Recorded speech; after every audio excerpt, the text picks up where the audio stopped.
All right, live, back in action, attacking your speakers from the field to the bleachers. This is the Power 32 podcast, Super Bowl week coming up on Sunday. Ready to go over here with my main man, my co-host, my dog, Mr. Primetime 313, hailing from Detroit, representing his Lions with the cap today. Even though they're not in the Super Bowl, as some people may have predicted, little fall off this year, but my man, you're doing all right. I know that you're a little under the weather. You're always asking me about the weather. You are under the weather right now. Yeah, I'm as sick as Buffalo Bills fans right now. I'm caught something from you work in office, you work in close quarters with people at the job, and you're bound to catch something. So probably once a year or so I get like this, but it got a chokehold on me Friday. And here it is, Tuesday going into Wednesday, and it still got me. But, there was no way I was going to, miss doing the show. It's Super Bowl week. I'm excited. I know you're excited. I know the chat's excited. I know our viewers and everybody's excited. This is it, man. This is what we work all year for this very week, man. And I can't wait. I can't wait. No doubt. And you're going to power through because it's the Power 32 podcast. The hour of power. Power, baby. And we have the Hour of Power. I am the Sports Prophet with you. Sports Prophet 1 on Twitter. I don't do any of that other social media stuff. I'm getting too old. You see the gray hair or white hair in the beard over here. I'm catching up with Prime over here. Yeah, every other day it's more and more filling in. Yeah, it's funny. Got a ways to go, my brother, but you'll get there. Gosh. Oh, it's sort of stressing me out already. But hey, it is what it is. Hopefully I'll keep the hair on my head and, that'll be all right. Right. But anyway, so tons to talk about, man. We got the NFL Honors Awards that are coming up, in a couple of days. So we're going to make our predictions or our own calls for that. We got the Super Bowl, Seahawks and New England. We got Big Deal or No Deal, but we start, as always, with NFL Trivia, Super Bowl edition. Are you ready, my friend? I am ready. All right. What was or what game featured the biggest point spread in Super Bowl history? You don't have to give me the exact number of what the point spread was, but what was the biggest point spread in Super Bowl history? Which two teams played? Wow. The first thing that comes to mind is it was probably a while ago. It's probably an older Super Bowl if I'm thinking what I'm thinking. I'm gonna go. Was it the Niners and the Chargers? Oh, look at this guy. Was it the Niners and the Chargers? And it was like a double digit. What was it like? What was the spread like?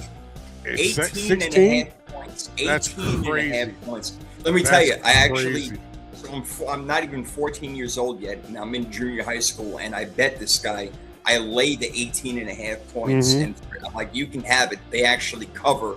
They win 49-23 or 49-23. It was a demolition. Yeah. It was the infamous. The score wasn't as the game wasn't as close as the score. Yeah, not even. That Steve game was Young. a debacle. Steve Young with the still record 6 touchdown passes in that game. Jerry Rice went nuts. Ricky Waters. I mean, wow. Michael Floyd, our fullback. One of the youngest guys to score a touchdown, and that's unbelievable, man. Just great stuff. You know what though, it popped in my head because I was a semi 49ers fan back then, so I was pulling for Steve Young to win his Super Bowl to get that's the monkey off the back Super Bowl. Yeah, famous monkey off the back. When we talk about running backs and we talk about like forgotten players, don't you think Ricky Waters is kind of right up there? Yeah, he was pretty damn good because he spent some time in Philadelphia and he played really good over there. Yeah, Ricky Waters was one of the better backs in the league and one of the few backs at the time that would come out of the backfield and catch passes. He did that a lot in San Francisco, so he was a dual threat in that way. Yeah, maybe not a Hall of Famer, but he one hell of a player, man. Unbelievable. Yeah, speaking of the Hall of Fame, no Robert Kraft either, no Bill Belichick. Oh, God, we can get into that. That would take forever, but apparently they don't like the Patriots over there, those sports writers, too much. That's they crazy. Really don't. But they're loving on the Seahawks right now. They are a 4.5 point spread favored in Santa Clara, where my 49ers play. The over-under is 45.5. And we have a lot to talk about with this game. So you guys in the chat, if you want to jump in with your thoughts, go right ahead. We're going to not go in any sort of crazy order over here. We have two great road teams, by the way. Now, Again, both teams are on the road in this game, but it just goes to show you that they can handle the environment of not playing at home, where New England was 9-0 this season and Seattle was 8-1. Vrabel in his first year, McDonald in his second year getting to the Super Bowl, Sam Darnold juxtaposition third overall pick to Drake May being third overall pick. They both have both quarterbacks. I don't know what your issue is with this or what you're hearing, but Sam Darnold, he's still got that oblique, and Drake May has a shoulder issue. Neither one of them say it's a problem right now, but do you have any worry going in with one of those quarterbacks? Because we're going to get into it, but they're both going to have to throw the ball in order to win this game, I believe. And I agree. And I think Drake, they keep showing the play where he hurt his shoulder and he toughed out the rest of the game. It's a playoff, so you probably wouldn't expect anything less. Sam Darnold, I'm not sure.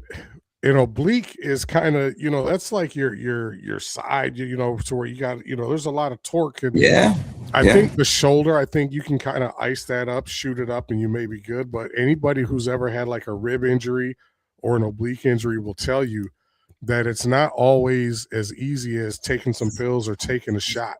So I think it's probably just going to come down to, these guys powering through it, no pun intended. It's the Super Bowl, for crying out loud. So I don't think there's any way on God's green earth that either guy misses this game. But, No. If you had to lean a little bit more on your running game, you're probably, you're fortunate because both teams have really good running games. They have really good offensive lines. They have coaches that are, going to be able to scheme them and kind of protect them a little bit if they have to. But, all things being equal, these guys are both going to tough it out. Sam Darnold's a tough guy. Drake May, we've seen him take some shots during the course of the season because the guy likes to run the ball. And so it's just a matter of, it's a matter of attrition, and these guys worked all year to get to this point. There's no way in hell they're going to let an oblique or a shoulder ding. And Drake May said he's feeling fine. So did Sam Darnold. So it'll be, of course, once that adrenaline gets flowing in game time, probably after the Super Bowl, they'll be hurting like hell, but going in, they'll be fine. All right. Well, that's the key word, adrenaline, and that is going to help them along with the pain-killing shots that they are definitely going to be taking, and who can blame them? You don't want to be in pain out there. You want to be at your best possible. And yeah, look, when you have a throwing shoulder issue, that can hurt you from throwing the ball from 60 yards down the field to maybe only 45 or 50 yards down the field. Mm-hmm. Same thing with an oblique. So we'll see how the passing game does go. And both of these quarterbacks, both offenses, do like to take shots down the field. So we'll see how that works out.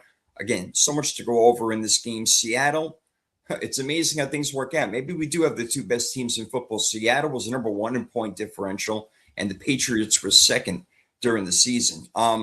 I think Prime, again, I alluded to it just a few minutes ago, this is going to be a throwing game for the most part. Both teams are going to try to run the ball, but I don't see it being that kind of game. I wouldn't count on the run game from either team. It's going to come down to the quarterbacks, in my opinion, and it's a matter of which quarterback do you have faith in, or which offense do you have faith in, which coaching staff do you have faith in. And there's so many different angles to this game where the game starts in the trenches, Prime, and the defensive line, especially for Seattle, has a real advantage where, they don't generate, they don't get a ton of sacks, but DeMarcus Lawrence, Byron Murphy in his second year, Leonard Williams, all these guys, they can get to the quarterback and apply pressure.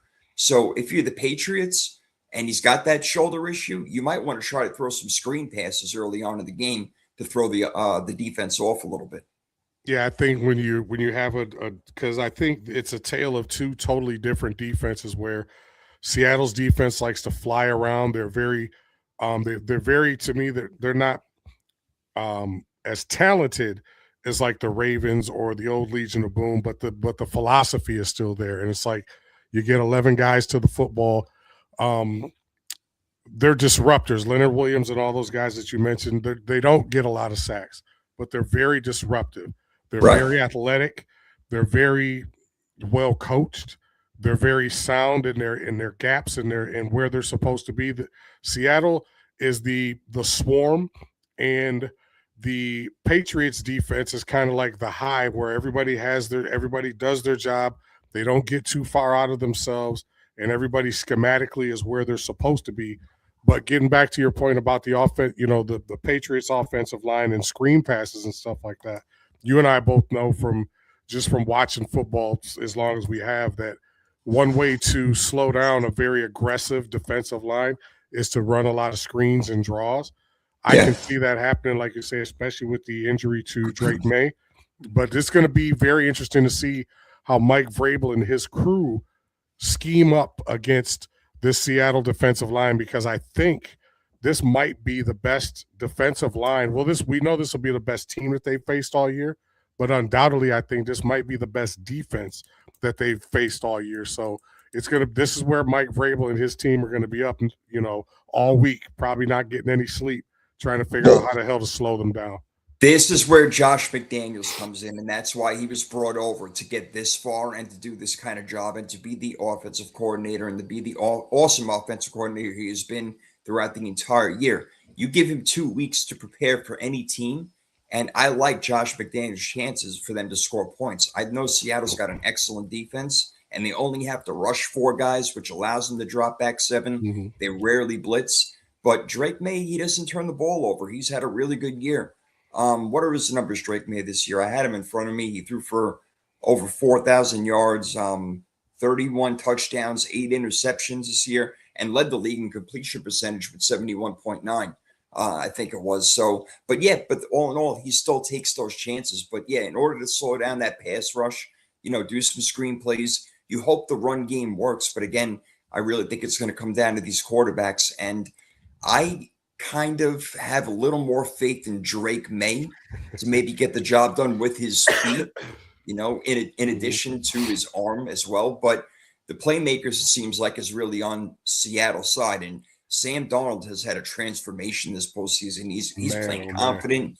He's playing, really like lights out right now. 4 touchdowns, 470 yards passing.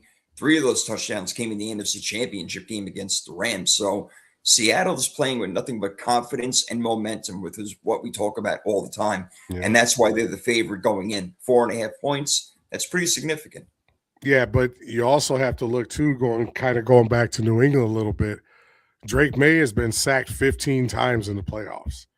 Yep. And that's something that they need to work on. I know, Josh McDaniels is going to have 2 weeks to kind of put a game plan together, but that's something that's significant. That's not a nothing to sneeze at, as people would say. That's a very significant stat. And sure, it's going to, especially now that he's injured, it's going to force them to do things not only to adjust to Seattle's defense not being able to get to him, but also compensating their entire offensive game plan around the fact that, like you said earlier, he may not be able to throw the ball 30, 40, 50 yards downfield. They may have to do, this may be a Hunter Henry type game. This may be a Stephon Diggs old school, crossing route type game where, 10, 15 yards downfield. As far as faith in either quarterback, Sam Darnold, you can't ignore the difference that, like you say, the transformation that guy has gone through just this season in general. He was an outcast. Minnesota decided they wanted to go with the young guy. You heard some rumblings from Justin Jefferson earlier this week. I'm sure you heard that. Oh yeah. But Sam Darnold, man, is kind of having that, what Baker Mayfield seemed like he was on his way to earlier in the season with the Bucs. Just that, sometimes it takes a guy a while for that switch to go on. And Sam Darnold, like him or not, the guy has had 2 double-digit win seasons. He's been to the playoffs 2 years in a row, and now he's going to the Super Bowl.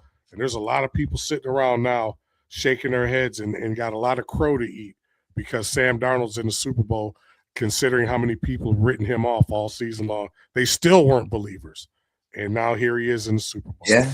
And you got to give credit to their offensive coordinator as well. We talk about Josh McDaniels. We got to talk about soon-to-be Raiders head coach. Yeah, that's right. So that's interesting. You see that a lot more in college where a guy leaves. Of course, he's staying. And, of course, you hope his head is 100% in the game and all about the Seahawks and all about winning this championship over here before he moves on to Las Vegas and hits the tables over there. But, Seahawks, their defense, again, they only have to rush 4 guys. They rarely blitz. They drop back 7. They play cover 2. They play cover 4 type defense, hybrid style, things like that. But they always play 2 high safeties. So it's very hard to beat them deep. So I think that in this cover 2 scheme, Drake May's got to be like, all right, I got to find the zones. And like you say, crossing routes, hitting them in the zones, in between gaps, over the linebacker, in front of the safety. Mm-hmm. Drake May is very good. He's very good at doing that. He's very accurate. Like you said, he led the league in completion percentage. So he is capable of getting the job done.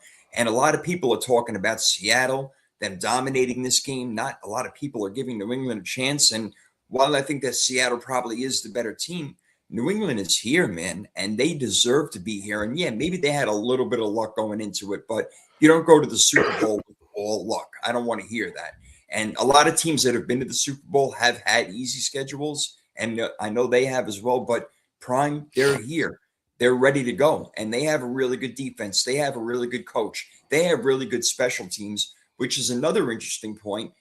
But both of these teams play on all 3 levels: offense, defense, special teams. You got to watch out for Rashid Shaheed and Marcus Jones, on the other side. So I wonder if either team could do something special team wise. Well, you saw that the Rams game, special teams for the Seahawks turned that game around. Yeah. That muff punt, Seattle takes advantage the whole of it. Game. It changed the entire game. And people, it's usually when special teams makes a big play, that's usually like a turning point in the game, if nothing else, because it usually happens deep in your opponent's territory. So Right. you get a muffed recovery or a fumble or, something like that. It's 1st and 10 at the 25-yard line going in, and it makes it a lot easier to where you don't even have to drive the length of the field. So a 7-point lead goes to a 14-point lead just like that. And now you go from being on the sideline, wonder what you're going to do on this drive to get tied. Now you're like, oh, shit, now we're down 14. And it changes the entire complexion. It changes the entire psyche, and it changes the entire complexion of the game. But one of the things that I like about the way Seattle plays defense is that they do play a lot of hybrids. So they'll start off with 2 safeties, 2 high safeties. They'll bring one down to the box, kind of like what Baltimore does with Kyle Hamilton. Right. What Minnesota usually does with Harrison Butler. They usually they spend a lot of time pre-snap disguising the coverage. So by the time you actually snap the ball, you're not really sure what defense they're going to play. But to your point, the cover 2 defense also allows what? It allows for the running game to kick in. So this is where Travion Henderson, Ramondre Stevenson could end up being a bigger factor than a lot of people think, especially when you're playing that type of defense that Seattle plays. Yeah, we'll see. And again, that's the thing about Seattle's defense. All eyes are on the quarterback, so all eyes could be in the backfield if New England is trying to run. And either team needs to establish the run. And for Seattle, that's all about Kenneth Walker because Zach Charbonnet ain't doing it this week. It's unfortunate for him. But, the Patriots defense are a little bit different. During the game, they can switch it up, but they'll play really aggressive. They'll play man coverage. But they will also drop back into like a 3-3-5 zone even, to try to fool the defense to see who's coming, who's not. So they have set defenses. They use coverage zone schemes, and they adapt to the game as it's going. If the man coverage isn't working, they'll go to zone.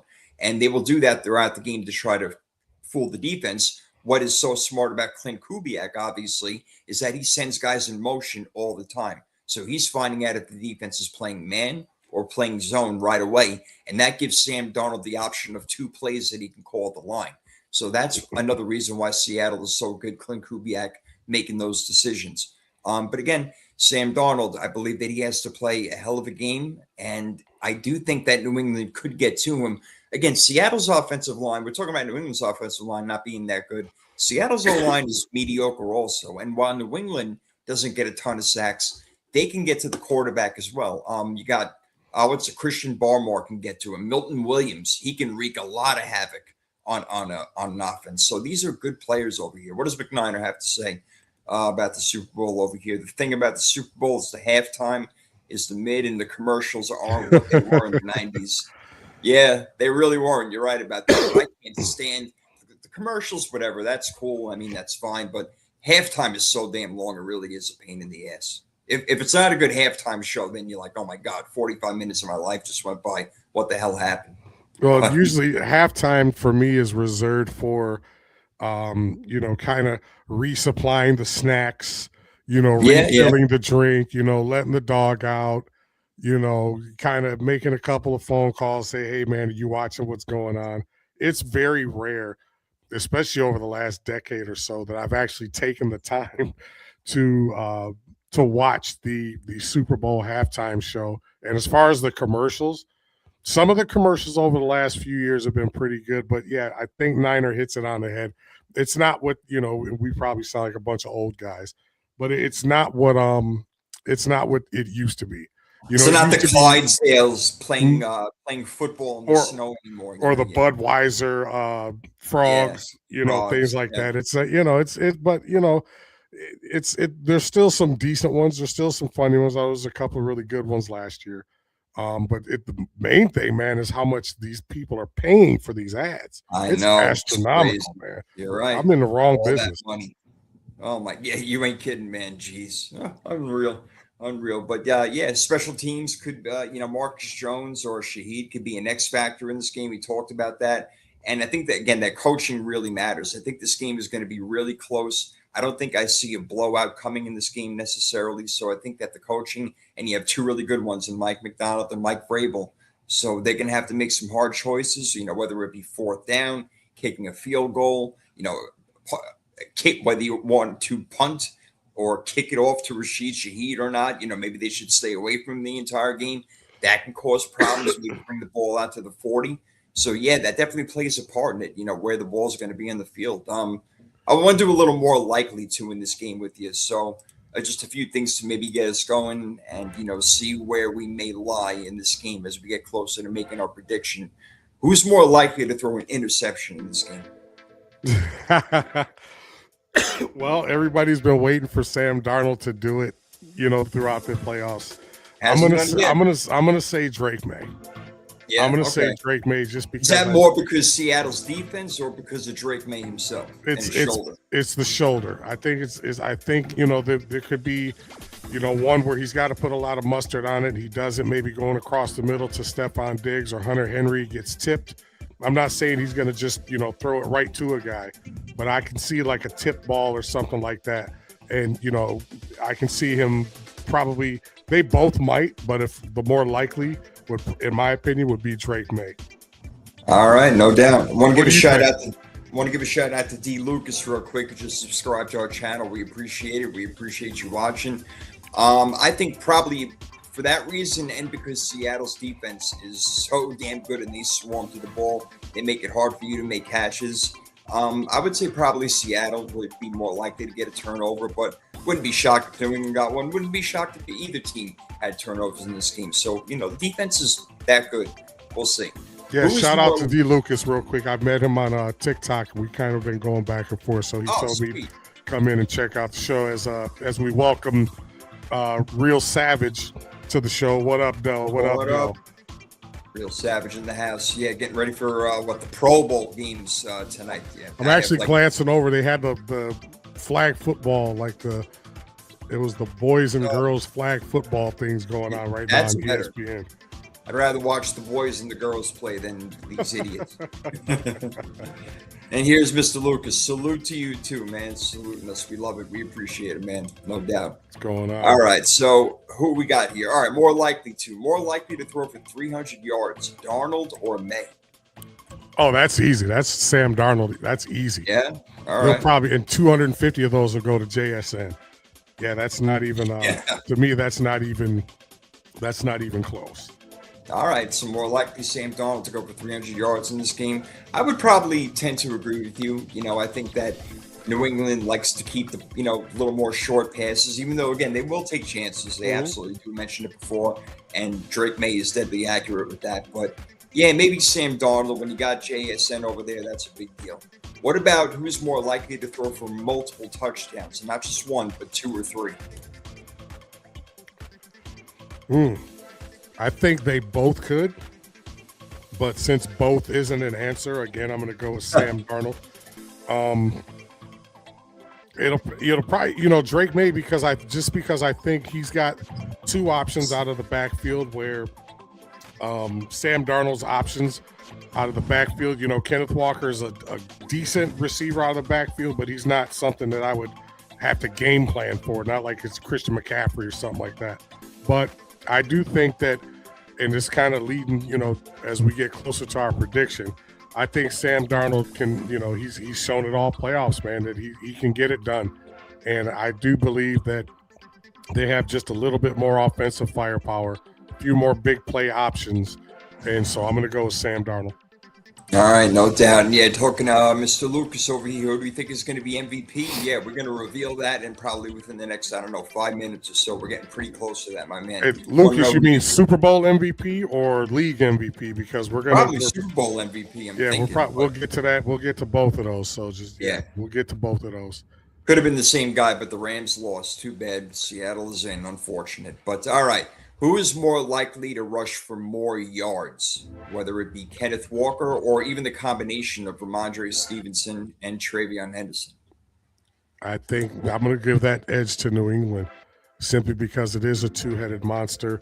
Get to keep them fresh, all the cliched stuff. Those guys will be bouncing in and out.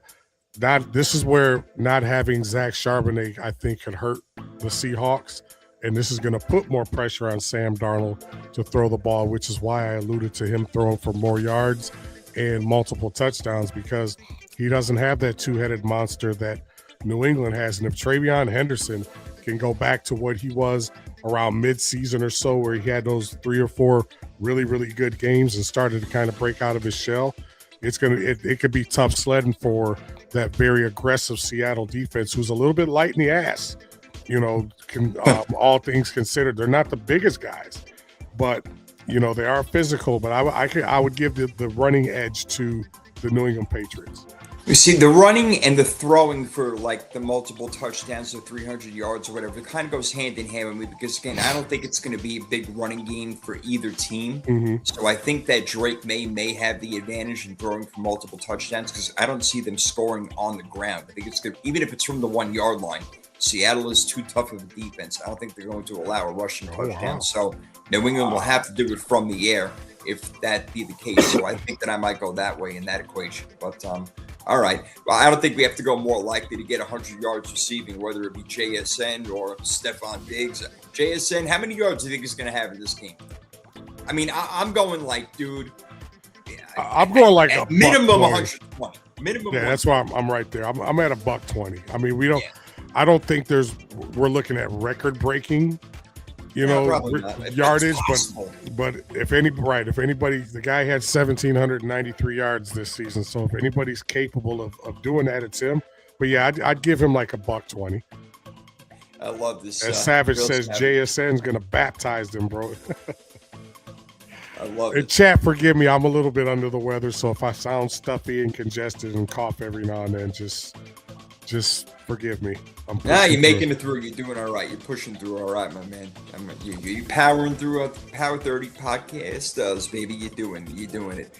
All right. So, JSN, man, he can have a whole bunch of yards. He can be a huge difference maker in this game.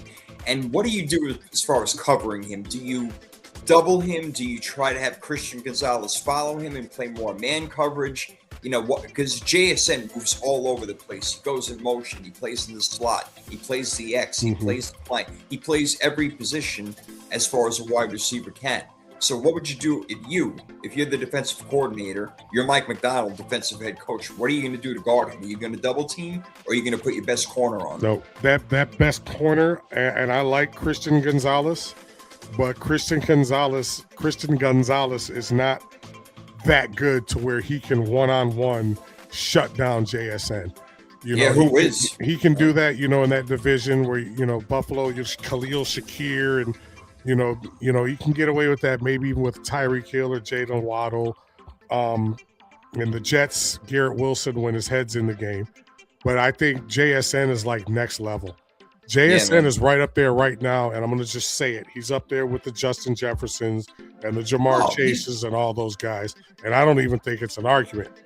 I would double him and take my chances with everybody else. JSN cannot be the one to beat you if you're Mike Vrabel going into that game. He can't. You got to double him and take your chances with everybody else beating you. It'll be interesting. Yeah, Real Savage saying he'll baptize the Christian. That's pretty funny. Seattle likes to run out of 12 personnel a lot, and they're real successful when they're doing that. That means 2 tight ends out there for anybody who doesn't follow. And they do throw to their tight ends, AJ Barn or whatever it may be. They can, slip it out to their running back, Kenneth Walker. So the different types of looks that Kubiak gives them, can dictate also how the Patriots are going to play defense. So again, it'd be very interesting to see all that motion and how the Patriots do respond to that. All right. Which team is oh no, we did that one already. So I don't know. I think we need to get to our prediction for the game over here. You want to go first? Or you want here? I'll go first. If you got it, man, you do it. I here's what I think. I think New England has been a really great story. Here it is already. And I love Mike Vrabel. I love what they've been able to do with Drake May and company. And I'm putting myself out here on a limb, but I've been kind of 75, 80% with the picks this year. So here's what I'm honestly thinking. I'm thinking that Seattle's going to dog walk New England. Wow. And I'm thinking something like 35-17, 31-17 somewhere. It's going to be they'll cover and then some. I just think that I think Sam Darnold right now, they're both playing at high levels, but I think Sam Darnold with that chip on his shoulder, best receiver in the league, one of the best running backs in the league, and one of the best defenses in the league. I just think I could easily see this being a 10, 13, 14-point game. And I know a lot of people were concerned, it'll be close, hard fought. I honestly don't think so, man. I think Seattle dog walks New England in this one. And I think Sam Darnold, to answer Lucas's question, I think Sam Darnold is the MVP of Super Bowl 60. Oh my God! 2 years ago, would you ever imagine Never. Sam Darnold's going to be the MVP of the Super Bowl? That's never. Real Savage got the same idea and same score as you over there. I think the Patriots are too good to get steamrolled. They haven't got steamrolled all season. They've been in every single game, whether they won it or they lost it, and they won most of them. I think they're too good. But if any team is going to blow either team out, I would agree it would be Seattle. But I think that these odds makers are so damn good. They know exactly what they're talking about. They set the point spread at 4.5, and it's 45.5, which means that I'm going to take Seattle winning 24-20, which is just around 4.5 and right around 45.5 points. So you're taking the under in that one? I'm going to take Seattle and the under. I think the defenses are being overlooked in this matchup over here, and there's a thing to be said for nerves and getting the kinks out. And Sam Darnold has never been here before, and Drake May has never been here before. And these are young teams, full of guys who are new to this stage and don't know what to expect. So you may see a lot of 3-and-outs to begin the game, even though I kind of doubt it. I can see Seattle marching right down and scoring right away. But no matter how high or low the score gets, New England will keep themselves in it. But ultimately, Seattle, I think, is too good. They have too many playmakers on offense and defense. And I think that what will be what will get the game over with is a turnover. I think that Seattle does get to Drake May. They cause him to fumble down in their own deep spot, 25, 20-yard line or whatever it is. And that may be the game right there where Seattle takes it over. So the momentum, the adrenaline, whatever you want to call it, the confidence, all that good stuff. Yeah, I think Seattle ends up winning the game, but I think it's going to be close. Here's one thing that you kind of alluded to that I'll elaborate on a little bit as McNiner talks about those sea chickens. The one thing that the Patriots have that the sea chickens don't is Mike Vrabel. And even though the players on that team don't have Super Bowl experience and the nerves and all that might get to them, Mike Vrabel is the guy who's been there multiple times, say, hey, look, it's going to be like this. Just calm down. Take it one drive, one series, one play at a time. Don't do anything to lose the game. Let us hang around. I think, if anything, he can be that calming influence because he's been there, done that.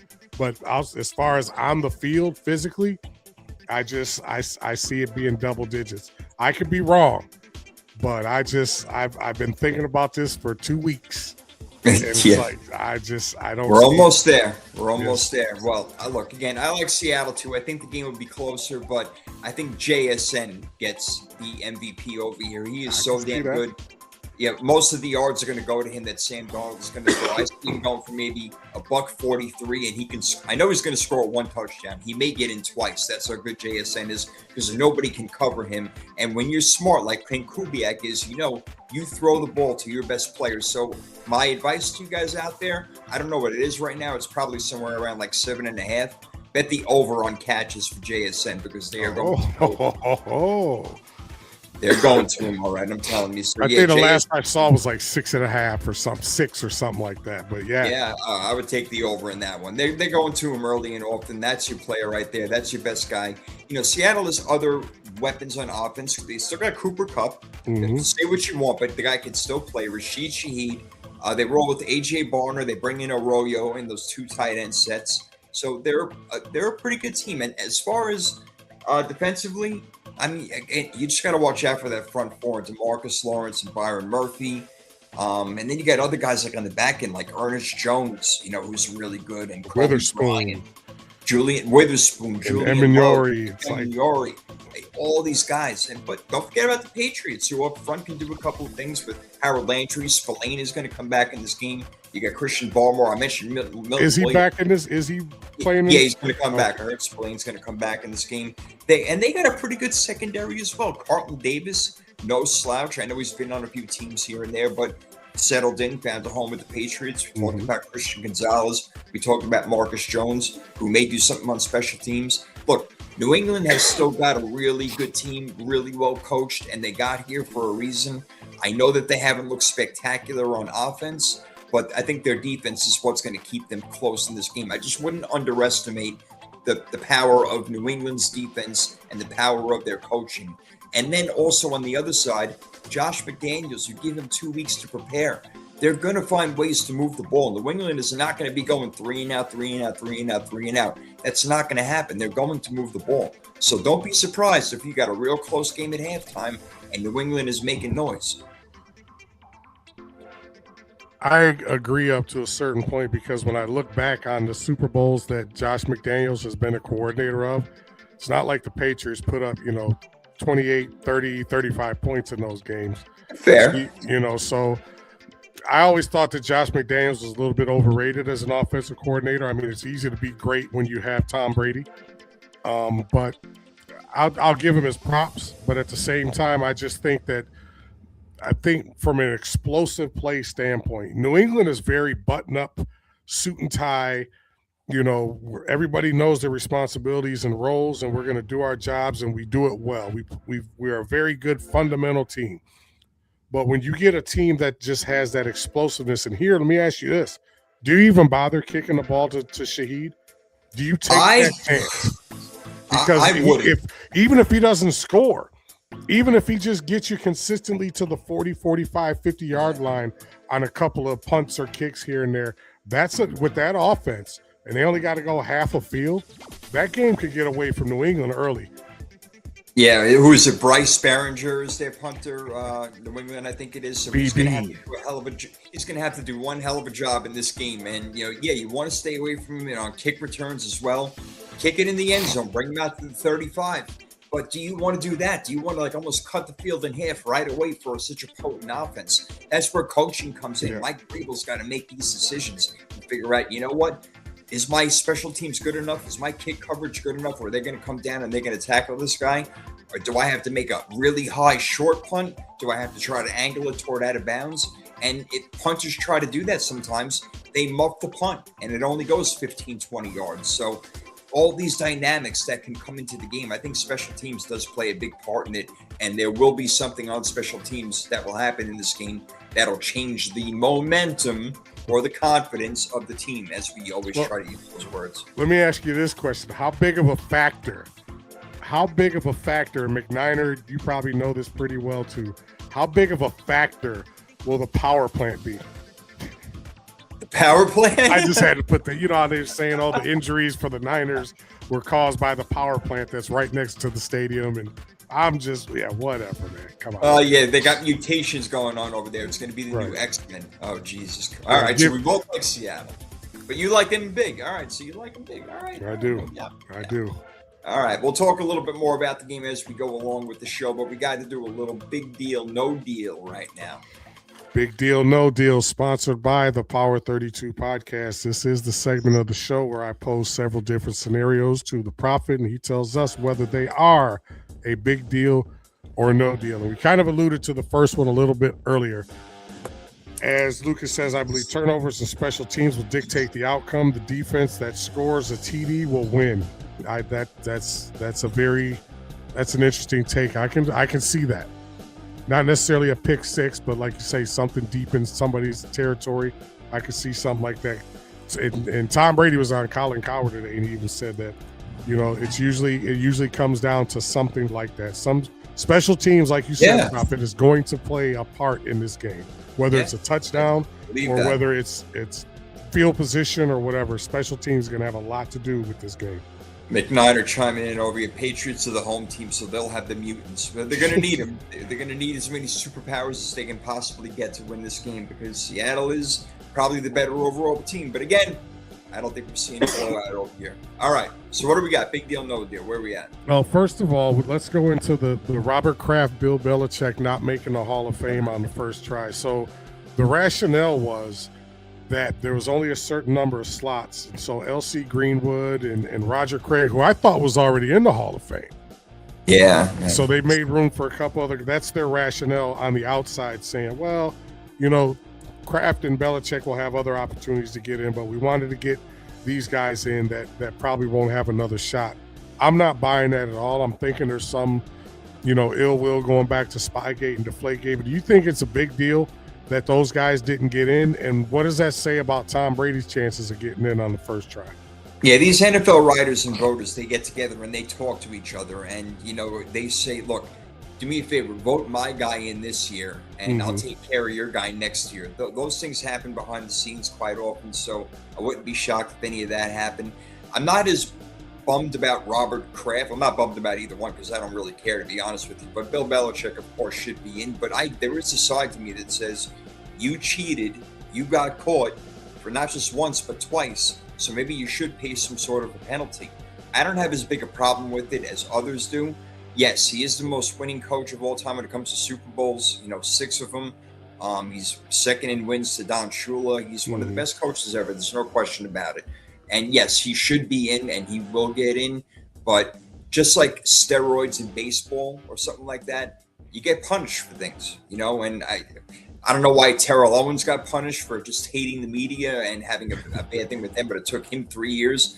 So there are personal issues within. And Bill Belichick wasn't always the nicest guy to these NFL writers. So you know what? They're petty, they're personal, and that's how it goes. And as far as Tom Brady goes, if he's not in first ballot, then I really don't know what to say because he's the literal greatest football player that has ever lived. But then you juxtapose that and say Barry Bonds is the greatest baseball player that ever lived, and he's not in the Hall of Fame. Can they really do that to Tom Brady for Deflategate? Is that enough to keep him out forever, or let alone first ballot? Maybe they penalize him too. At this point, I wouldn't be shocked after what happened with Belichick and Kraft. But not to spend a lot of time, we're talking deflated footballs. Yeah. In the meantime, they now have special kick footballs for the kicker. It's not the same that they use for the regular flow of the game. Right. Kickers are over there squeezing and manipulating and this and that and the other, and you're going to penalize a team for a deflated football. That just went out when all that first happened back in the day. It boggled my mind. I thought I was like dreaming. I didn't think that was actually happening, but it shouldn't be as big a deal. No, it shouldn't. So anyway, moving on. This is a subject that's very touchy every year, and every season when there's a big coaching cycle, when there's a lot of coaches losing their jobs and a lot of coaches getting hired. How do you feel about the lack of black head coaches in the NFL? I'm going to give my take, and it might surprise some people, but I want to hear your take on how you feel about the lack of African American head coaches, or just the lack of African American coaches in the NFL. Well, I truly don't understand it, because I think that the best coaches were players. Now, not in every case, like a Sean McVay, he didn't play, obviously, he's one of the better coaches, but a lot of them, played, like a D'Amico Ryans, I'm just going to name one off the top of my head, Jim Harbaugh, stuff like that. I think it is a problem, man, and it doesn't make any sense to me, and it seems like the Rooney Rule just went out the door. They forgot, to interview minority coaches and things like that. I hate that word, minority, but anyway, I do think that it's a bad thing. And if the league is 75% African American, you would think that you would have a bunch of African American head coaches. It only just makes sense. It's not even about relatability. It's about being worthy of the job. And there are so many that are worthy of the job. And then it was taken away from a few, like Raheem Morris this year, and you replaced all the vacancies with pretty much all Caucasian, all white coaches, except for Robert Saleh, who is the only minority coach, but he's not African American. So I think there is a problem with that. I don't get it. It doesn't make sense to me. There should be plenty more African American candidates that are ready for the job and should have the job and have paid their dues. So to me, it is a bit of an issue when you see 10 vacancies and no African American head coaches get picked. I'm going to counter that a little bit, and I agree with everything you're saying. My opinion is, from the pool of candidates that you currently have, so you got Anthony Weaver, you got Raheem Morris, who is now your DC, you got Mike Tomlin, who's probably going to take a year off. Vance Joseph's already been a head coach. Ejiro Evero for the Panthers, who nobody's ever heard of. And then Eric Bieniemy, who just came back to the Kansas City Chiefs. Of all those guys, Brian Flores, people forget, currently has an ongoing lawsuit with the NFL for discrimination. There's not the depth of a candidate pool when it comes to African American head coaches that you have to pick from, as opposed to Caucasian head coaches. What bothers me, though, is that you keep recycling these same coaches over and over. There you go. I will say that when Aaron Glenn gets fired from the New York Jets, and he will get fired from the New York Jets, Aaron Glenn probably will never get another head coaching opportunity. Raheem Morris and Todd Bowles, Mike Tomlin, those are the three guys that Tomlin's definitely going to get another shot. I think Raheem Morris will. And Todd Bowles, this is his second shot. So I think, is it a matter of we don't want African American head coaches, or there just isn't enough solid candidates for these head coaching positions?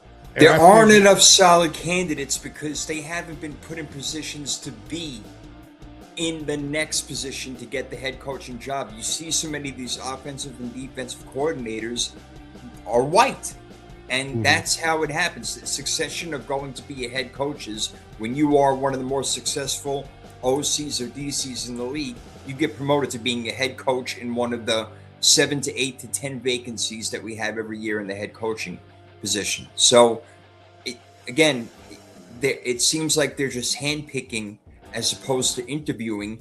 And if the guys if African American coaches aren't being interviewed, how are they going to have a shot to become head coaches? So again, they keep recycling, like you said, over and over again, not just white head coaches, but black head coaches too.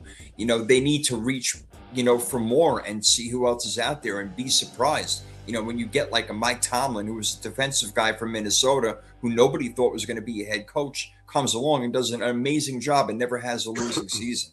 So I think that these guys, a lot of them also, some of these black head coaches have been put in bad positions to begin with crappy teams. All right. And that's the problem. That's one of the problems. That's one of the issues as well, is that, all right, we'll pick, he'll be our head coach, but where are we as a team? We've been in last place for the past 4 years, and that's not fair.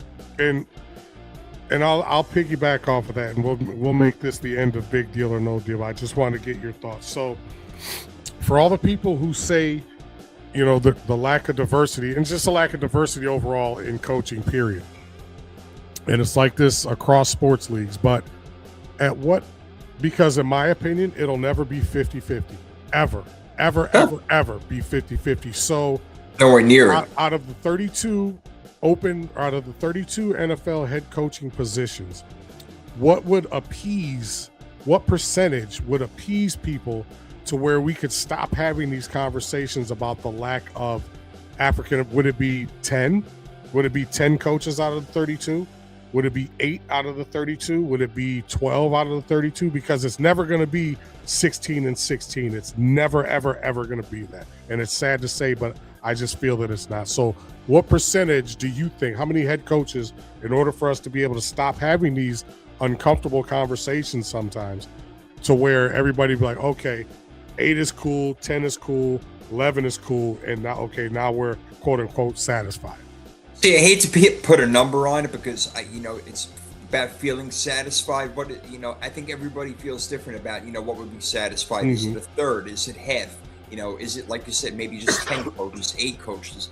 I don't know what it would be, but I do know that we need to see more of it.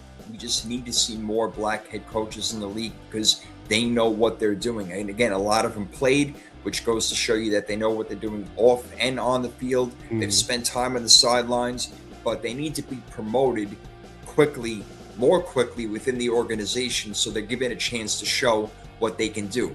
Calling plays on defense, calling plays on offense, not just being the linebackers coach, not just being the quarterback coach or whatever it is, right. But being in these positions where, oh wow, look at what a great job this guy did with this defense or this offense this past year. You know what? Let's promote him. Let's give him a head coaching position. Let's see what happens. Like in Aaron Glenn with Detroit, he was doing such a really good job. The Jets are like, you know what? Let's go for it. Let's give him a shot. He's been there. He's done it. He was a former player for us. So there's a lot of different factors that come into it. But, I mean, to have predominantly all white coaches in the NFL just, again, doesn't logically make sense when you have 75% African-American players. All right.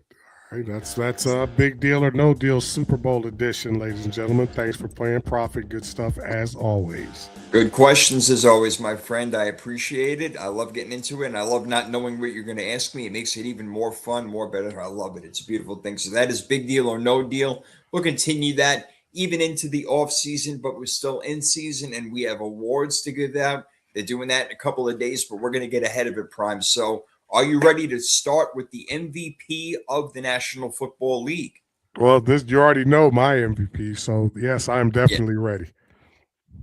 Give it up. I know who it is, but tell the folks who you got for MVP. There's no drum roll or no suspense here, and I've been kind of glazing this guy all season. It's number 9 for the Rams. It's Matthew Stafford.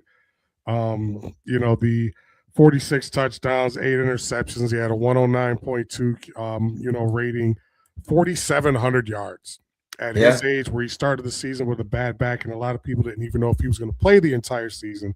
That's and right. For him to have the season that he had, I understand it came up a little bit short in the playoffs, but as we talked about earlier, that muff punt changed the entire complexion of that game. But I picked the Rams to go to the Super Bowl.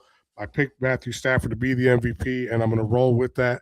So Matthew Stafford is my pick for most valuable player in the National Football League. For those that don't know, catching a punt is hard. Oh, my God. Absolutely. It is extremely hard. That ball is twisting and flipping and turning in so many different ways. And then if it's windy out, I mean, you have to judge so many different things. Well, then you got to keep your eyes on the guys that are coming down running 4.4s ready to just take you right out. Yeah, man. And you know what I don't like in the NFL? They let them get so close. What happened to the 2-yard rule? Yeah, it was supposed to be 5 yards. You have to give the guy 2 yards. I'm sorry. You're supposed to give the guy. They get right up in their face when they're catching the ball, and that should be a penalty. They just went away from that completely, so I don't get that one. But as far as MVP, I'm not going to spend too much time on it. I do agree with you 100%. It's Matthew Stafford because they're not going to give it to running back. So my offensive player of the year should be the MVP, but it'll be Christian McCaffrey, offensive player of the year. Over 1,200 rushing yards, 10 TDs on the ground. but 924 receiving yards and 7 touchdowns through the air. Prime, the thing I don't understand for my offensive player of the year is how can he be a candidate for MVP, but right now fourth in the voting for offensive player of the year? That doesn't make any sense to me whatsoever. Yeah, I don't get that. And I'm not sure if it's that he's fourth in the voting or if they just listed his name fourth. Either way, it's disrespect. He should be right up there, one or two. But yeah, they do a lot of the whole vote. I'd like to be a fly on the wall when it comes to all these voting process, the Hall of Fame, No doubt. or when they vote for all these postseason awards, just to kind of see their thought process, because they need to do like a Hard Knocks style for like front offices, strictly front offices, so we can. I like it. I'd watch. And the league, so we can see what their thought process is behind a lot of these decisions that they make. But you say your offensive player of the year is Christian McCaffrey. Yes, it is. And mine was going to be Christian McCaffrey, but I just can't ignore the year that Jackson Smith and Jigba had in Seattle. The guy almost had, he was closing in on a 2,000-yard season. I understand he only had 6 touchdowns, but he had 119 catches, and he is a big reason why the Seattle Seahawks are going to the they're in the Super Bowl, even though we have said, and I've admitted on the show, San Francisco would not be anything close to what they are without Christian McCaffrey. But I think JSN will get it. But that's just my prediction. But I would not be surprised at all if they give it to C-Mac. Well, yeah, the odds are heavily in favor of JSN. It seems like he is a shoo-in to absolutely win this award, which sucks because I put my money on McCaffrey, and I think that rationally he is the offensive player of the year with everything that he did on the ground, through the air. He had 7 more touchdowns than JSN. I don't know, man. I think that McCaffrey should be winning this award. I respect what JSN did. I respect what. What's that? He'll probably get it. I'm predicting JSN, but JSN is going to get it. He'll probably win it. I'm trying to shift some optimism your way, man. I'm trying to get some good karma going over there for you. It ain't happening. It ain't happening. I wish it was, but it ain't happening. So I'm not going to win all that freaking money that I was hoping was coming down the line. But what are you going to do? What about defensive player of the year? Is that foregone conclusion? That's 2 words. Miles and Garrett. 23 sacks. Done. Right. Done deal. Yeah, not much left to say. I mean, shitty team, but a hell of a defense led by Myles Garrett. No doubt about it. But I'm going to give love to Micah Parsons right now, even though I'm going with Myles Garrett. But Green Bay was a different defense without Micah Parsons on the field. Since he went down, the defense, significant drop in performance. No doubt about it. Their sack rate, I wrote this down, their sack rate dropped from 7.4% to 4.2%. That's huge. And the pressure rate, yeah, it is. And the pressure rate falling from 40% to 30%. Parsons had 12.5 sacks when he went down. They missed him badly. So he's runner-up. He's not going to win it. Myles Garrett's going to win it. But I have no problem if somebody voted for Micah Parsons. He had an unbelievable year. You know who else had a good season, and it goes kind of under the radar? A lot of people know his name, but a lot of people don't realize just how good Nick Bonito really is. Oh, yeah. Denver Broncos. The guy had 14 sacks. Yep. Very, very integral part of that Denver's defense. And he may be, probably he'll finish top 3 in the voting, but yeah, it's hands down Myles Garrett. But I agree. James Pierce from the Falcons, who probably, I'll get to him in a moment. We talk about rookies of the year, but Micah Parsons, the percentages show, and sometimes we dog analytics, but the percentages show that Green Bay was a worse off defense without him. And, oh, yeah. So, but yeah, props to you for digging that one up.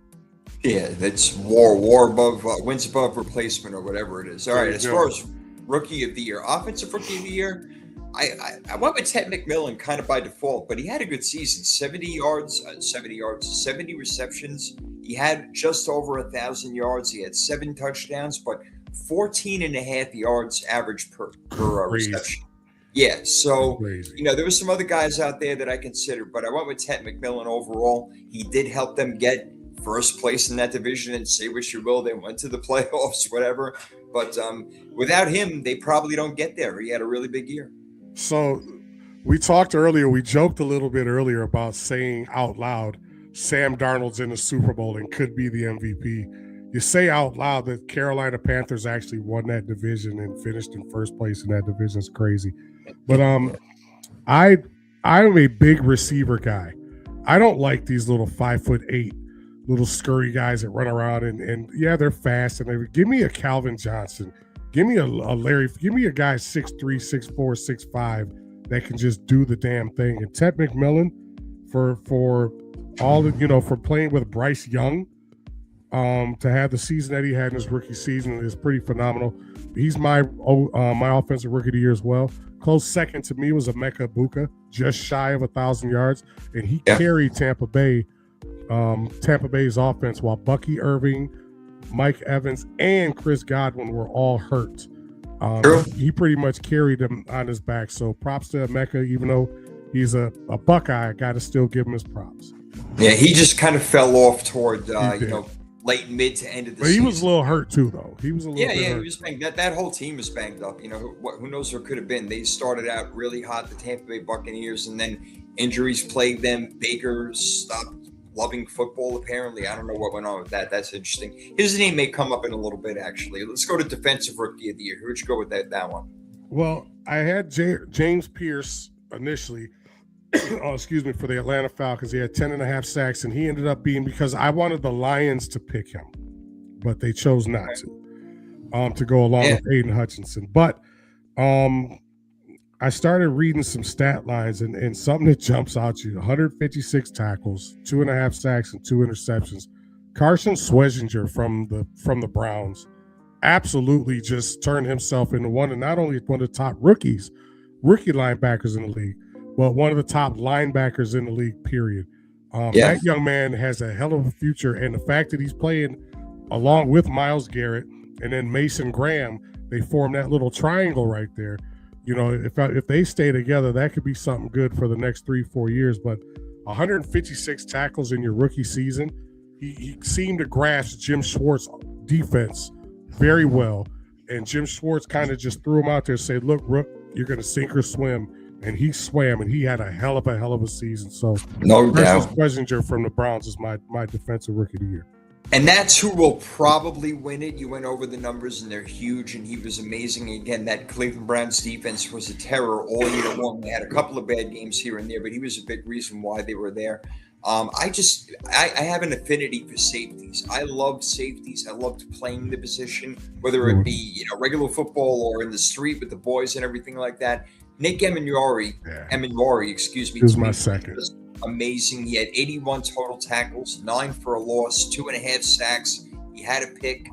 He did miss a couple of games, but he's almost like a Kyle Hamilton kind of guy. You can bring him down in the box. He can blitz. He can fake the blitz, come back, cover a tight end, cover a receiver. I mean, he is just all over the field. The way that guy plays and him manning and centering and being the quarterback of that defense for many years to come. Nick Emenwari, man, wow, just awesome.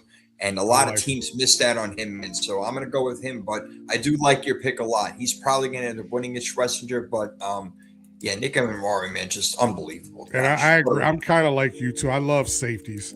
I love the Ed Reeds and the Cam Chancellors. Yeah. And, I love those guys. But, man, and to be, these guys are rookies.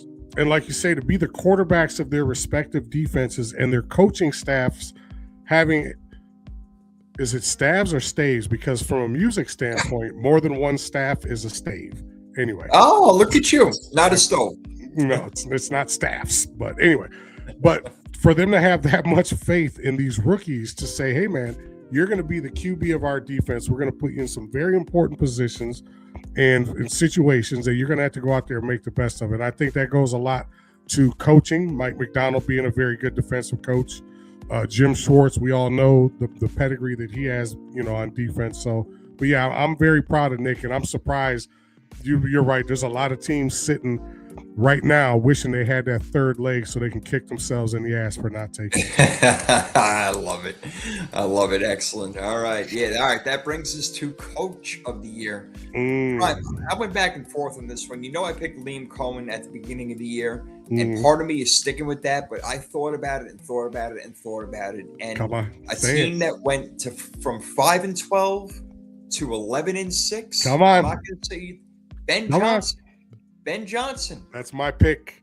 Ben Johnson, man, won the division, won a playoff game, made Caleb Williams look like the number one overall pick, transformed that offense, transformed that entire team. They made the right moves. He made the right moves, bringing in the offensive linemen like Dahlman and Johnson, those guys. I mean, really just a phenomenal job. Joe Tooney, he brought in as well. Mm-hmm. Again, Liam Cohen, my pick from the beginning of the year. Listen, the Jags were 3-14 last year. They went to 13-4 this year. So pretty unbelievable with the same exact team. So if Liam Cohen wins it, no problem. But I'm with you. Ben Johnson, what he did with the Chicago Bears team and for that fan base is unbelievable. And your Liam Cohen deserves, if he gets it, he deserves it 100%. He does. But I think the one thing that Liam Cohen had that Ben Johnson didn't have was the certainty, for lack of a better term, at quarterback.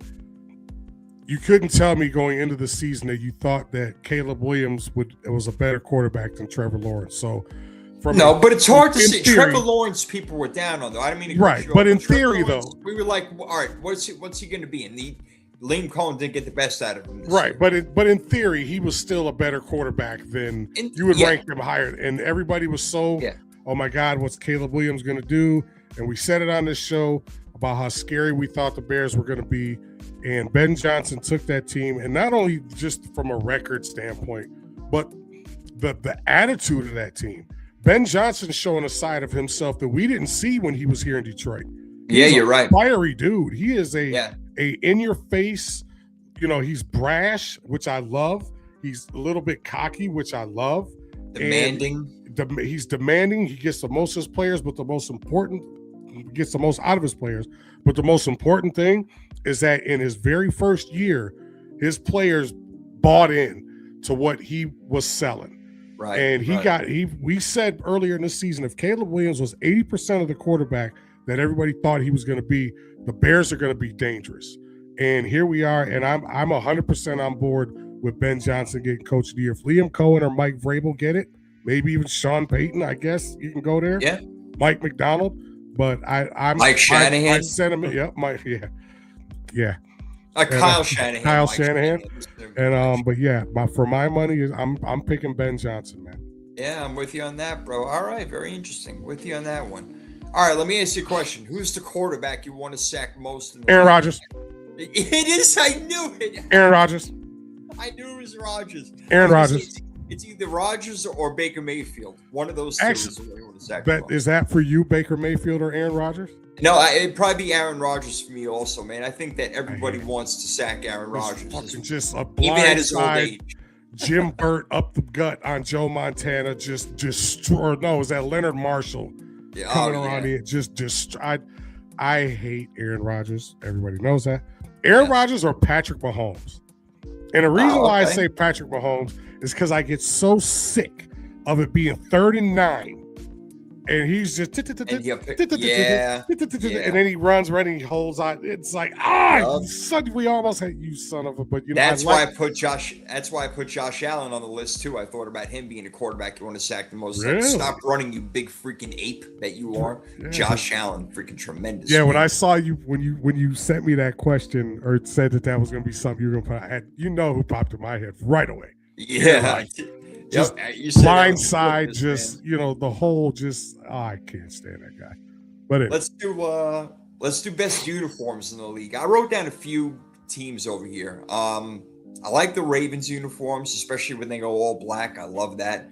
I love the Colts blue and white. I just think that's like so cool and regular. The Raiders silver and black is always cool. The Falcons have nice uniforms when they go with their all black as well. And I like the Bills blue color rush a lot.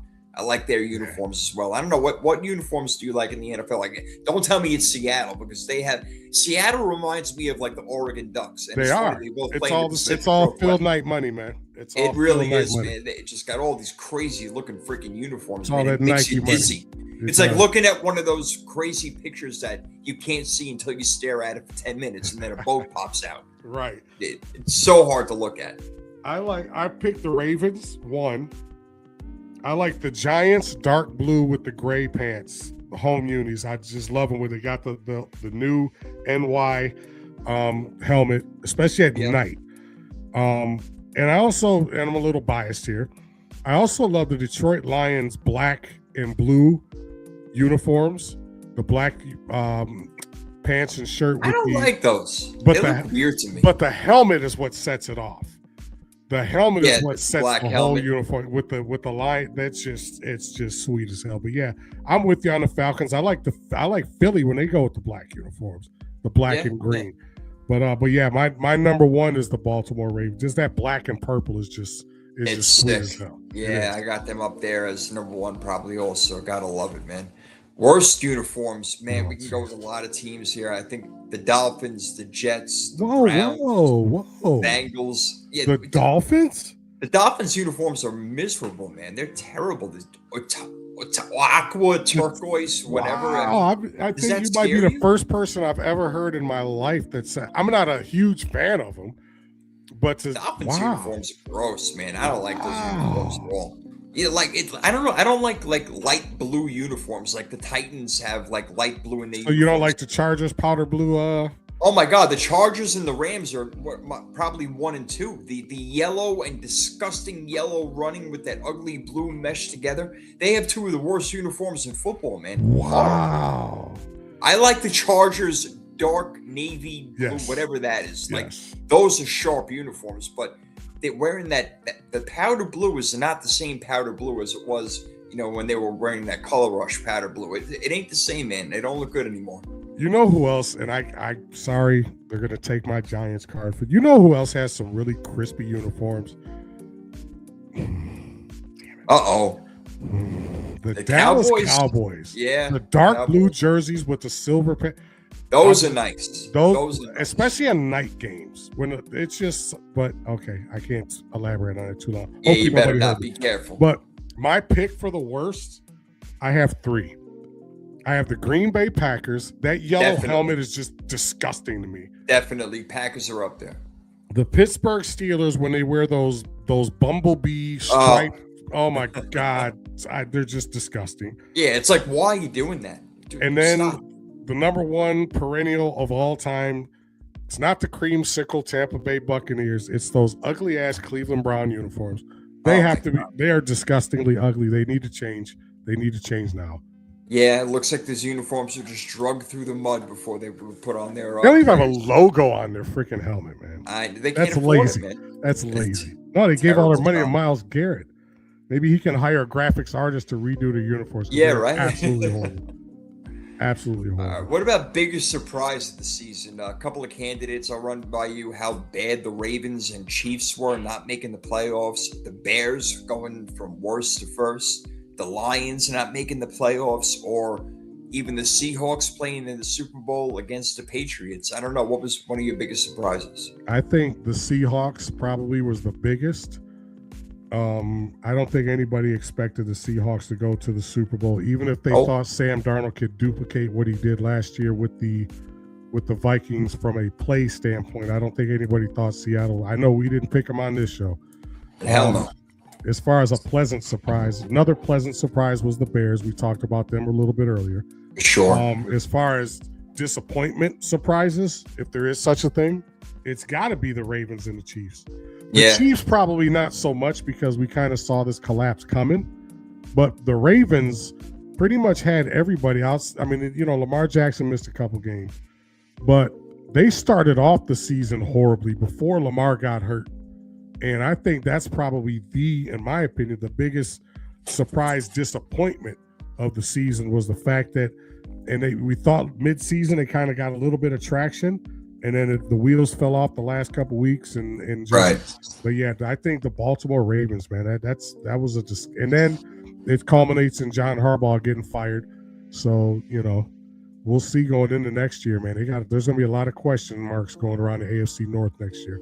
Yeah, no doubt. And in the AFC West, there are questions, but I think the team to watch out for in 2026 are the LA Chargers, man. I know they had a good year this year, but I think they're going to have an even better year with Mike McDaniel as the OC. Get a healthy Justin Herbert. You got Jim Harbaugh, of course. they have playmakers in Lad McConkey, their rookie running back of Marion Hampton, will have a year under his belt. They do have players who can make plays. I think what are they missing, Jay? What are they missing? They're missing another wide receiver. They're missing a guy who you can count on, who can catch 7 to 8 balls a game, be one of those type of playmakers. They need to get another wide receiver in there because they don't score enough points. Their defense is really, really good. And that may take a hit this year with Jesse Minter moving on to Baltimore, but they do overall have a really good defense. So you want to make sure that the offense can keep up and not have these 3 and outs like they have had so often. And you can't rely on Justin Herbert to be Superman because he's not. Justin Herbert's a really good quarterback, but he is not proven to be one of the elites in the game. So they need to get another weapon in order to move on to that next. I don't know who that guy is right now, but don't be shocked if they go out and trade for A.J. Brown. If they trade for A.J. Brown, then watch out. Chargers may be the team to look for in 2026 who can go all the way. Or, speaking of receivers that may be on the move, what do you think that Dallas is going to do about George Pickens? Because when I look at the top 10 receivers paid wise in the league, I don't see very many playoff victories amongst that group other than Amon-Ra St. Brown. So do you put yourself in a Cincinnati situation where you got 2 receivers making over $30 million a year? Because that's probably what George Pickens is going to command. And now the salary cap, I think, is going up to about anywhere from $301 to $305 million. So that's another $26 million or so that you have in cap space. But do you really want to be that group that, because Dak has already made it known that he wants him re-signed. CeeDee Lamb was doing a Pro Bowl interview, said that he wants him back. I just don't think it's feasible to have 2 receivers on your team that are both making over $30 million while you have so many other holes in your Yeah, it really usually doesn't work out when you're paying that position that much money. Look at Cincinnati, look at Miami with Waddle and Tyreek Hill. The only team that had done it is the Philadelphia Eagles with A.J. Brown and Devontae Smith, but they didn't get there because of those guys. They got there because they were able to run the ball so well, and then we saw what happened this year. All right, so having the receivers is definitely a big part of the game, especially in today's game, but you don't want to shove all your money into that position. So you know what? I say go find somebody in the draft, make a trade. If you trade George Pickens, you can get a number 1 back, and maybe you find a number 1 wide receiver in the draft, and you don't have to pay him for another 4 years while you're paying CeeDee Lamb and Dak Prescott all this money, because you obviously want to invest money on the defensive side of the ball. So Dallas is in quite a pickle when it comes to that. But I would not re-sign George Pickens for a ton of money. I would franchise him for 1 year if they can get away with that. I'd franchise tag him, but that's about it. Yeah, I agree. And it's, the problem is that, the NFL generates so much revenue. And like I say, the salary cap's going up every year, $20, $25 million. And the players know that. So they're going to say, well, Pickens is going to say, well, why not give me the money that I'm asking for? Somebody will give it to him. Somebody will give him $28, $30 million a year. But if they do, it won't be a team that already has another $30 million receiver on their squad. So yeah, that's not the way it should be. That's going to be a situation to keep an eye on during the offseason as to what Dallas is going to do with George Pickens. Right. It'll be interesting to see if he does go somewhere else, because you have to remember, Dak Prescott, say what you want about him, he's one of the best quarterbacks in the league, and there's a reason why CeeDee Lamb and George Pickens got all those yards. They're really talented, but Dak Prescott is the man, no doubt about it. So, all right. A team that will rise in 2026? Who do you think the team that we should look out for that didn't have such a good season this year?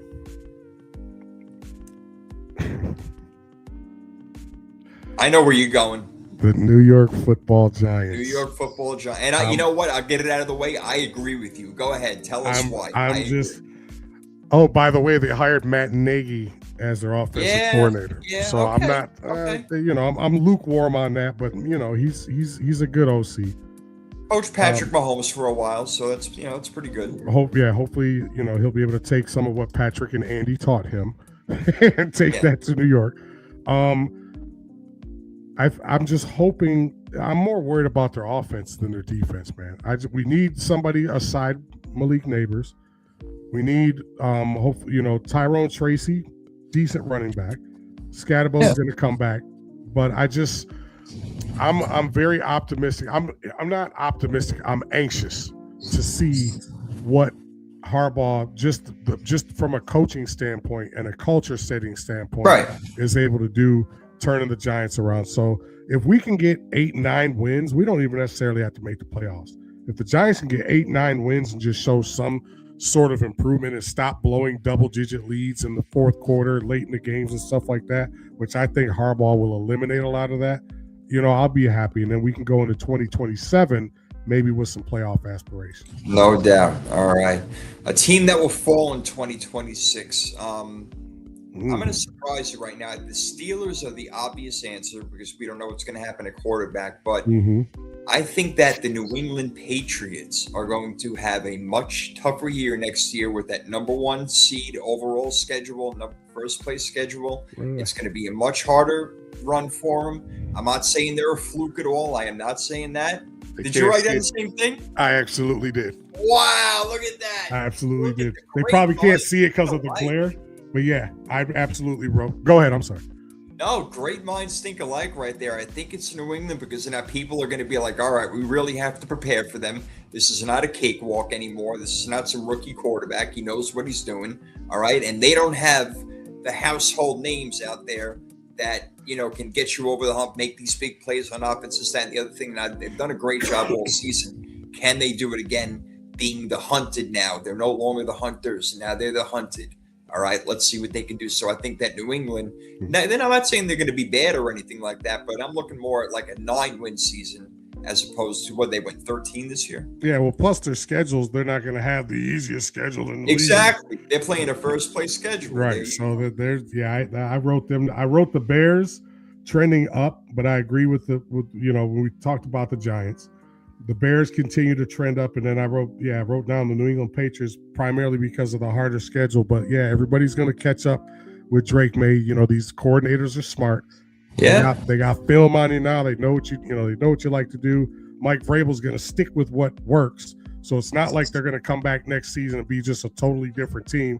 They're going to be who they are, and you're going to have to beat them that way. So it'll be very interesting to see if they win 10 games next year and make the playoffs. Then, you can really say, maybe the Patriots are really on to something. But I also see a resurgence in the Bills. I'm hoping that this coaching change, if you will, is pretty much a lateral move. How much Joe Brady's going to make a difference being a head coach as opposed to coordinator. And then, you don't have to worry about the Bills or the Dolphins and the Jets in that division. So it's a 2-man race in that division going forward. Yeah, that's right. Unless we'll see what Jeff Hafley can do with the Dolphins, and if Aaron Glenn can get stuff together with the Jets, not very likely to happen. We'll see. All right, let's close it out with a few would you rather haves. Who would you rather have out of these 4 wide receivers? Who do you think is the best? Is it Puka? Is it Chase? Is it JJ? Or is it JSN? I'll tell you for me what you think. Puka, to me, does it all. Puka is not just a great wide receiver. He blocks. He's very smart. Not that these other guys aren't, don't get me wrong. But he makes incredible catches. He knows how to get open. He's consistent. Matthew Stafford relies on him as much as any quarterback relies on a wide receiver. To me, I think Puka is the best wide receiver in the league. I'm going to agree with you simply because even though as much as I've been talking about JSN, I've seen Puka go up and get balls, like those 50-50 balls that like 6'3", 6'4" guys go up and get. So he's not just a Wes Welker running across the field, kind of catching balls, and he's an in traffic kind of guy. He's probably, like you say, probably the most versatile receiver in the league. So I could agree with that. I can get on board with that. Puka being the I like it. Yeah, no doubt. Puka, you're getting some love over here. Who would you rather have? Let's go running backs. Bijan, Saquon, your boy Jahmyr Gibbs, or my boy Christian McCaffrey? Give me Christian McCaffrey. Yeah, I love it. Just because Jahmyr Gibbs is on his way to being close to what CMC is. But right now, all things considered right now, give me CMC, and it's probably not close. I love Bijan. I love my Saquon. I love Gibbs, but CMC, man, it's not even close. Yeah, Bijan would be second for me. I love watching him play. And you know what else I love? How good of a guy he is. He's just such a good freaking kid, man. I root for him all the time. Bijan Robinson, a guy not to be missed. Watch him play. He is freaking awesome. All right. Excuse me. Now, here's a big one for you. This involves the draft class of last season, not this season, obviously. Who would you rather have in their sophomore years going forward?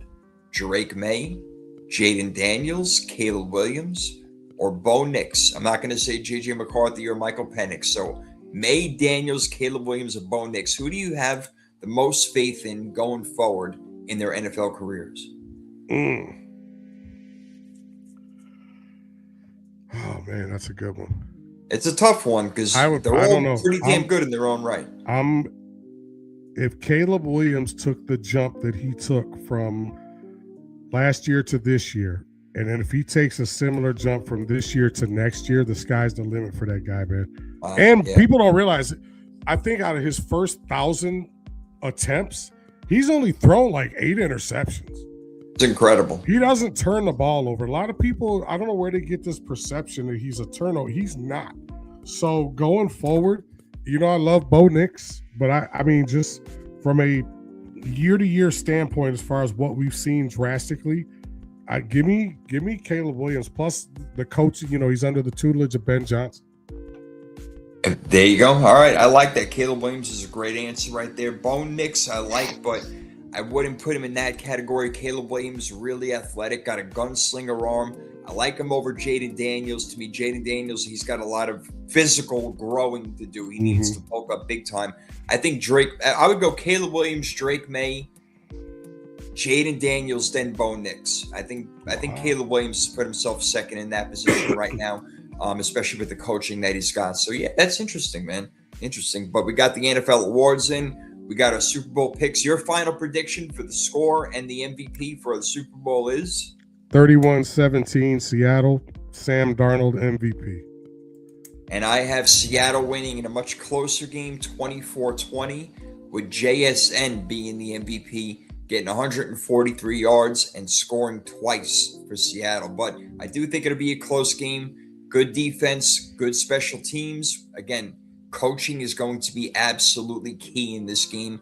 Mike Vrabel versus Mike McDonald. Let's see who comes out on top, man. Man, I can't wait. Cannot wait. So when you see us next week, we will have crowned a Super Bowl champion.